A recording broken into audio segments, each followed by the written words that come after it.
Prime Minister Najib Razak has scrapped a policy that requires 30% of any business to be owned by ethnic Malays. Now, the rule has its roots in a policy introduced more than 30 years ago that's caused decades of tension in this racially diverse country. More than half the population is indigenous or Malay. Just under a quarter are ethnic Chinese, and Indians make up around 7%. After race riots in 1969, the government introduced what it called the New Economic Policy to help ethnic Malays achieve a proportional share of the country's wealth. It included quotas favouring Malays in education, housing and business. Well, the NEP was officially abandoned in 1990, but its legacy remains, as Wayne Hay reports. She's fueling up for a long day ahead. Monday to Friday, Hu Shin Hong gets out of bed at 4:30 in the morning for the start of a 10-hour slog. The 10-year-old lives in the southern Malaysian city of Johor Bahru, but her parents have chosen to send her to school in neighbouring Singapore. Study in Singapore have a better chance, to go to university in worldwide. And I found that here the English is quite, even though they are graduate from Malaysia, but their English still, quite poor.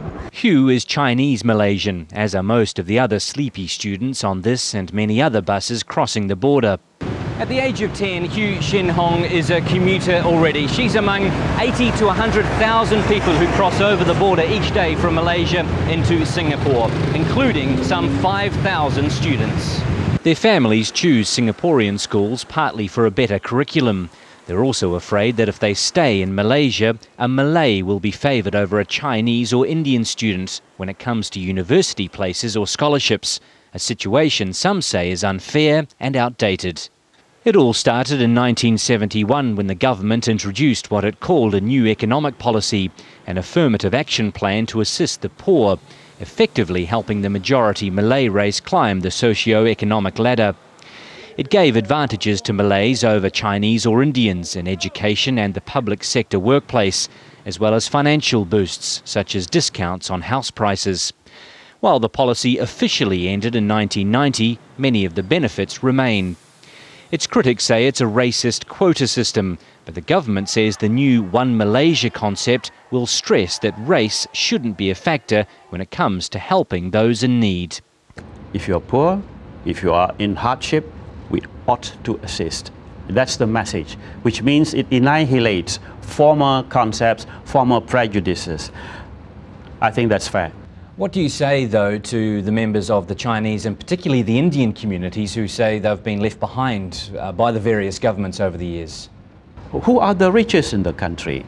They have got the benefit. And I can tell you the list is very long, and very few are from the Malay community. Who owns the best media house in Malaysia? It's not the Malay.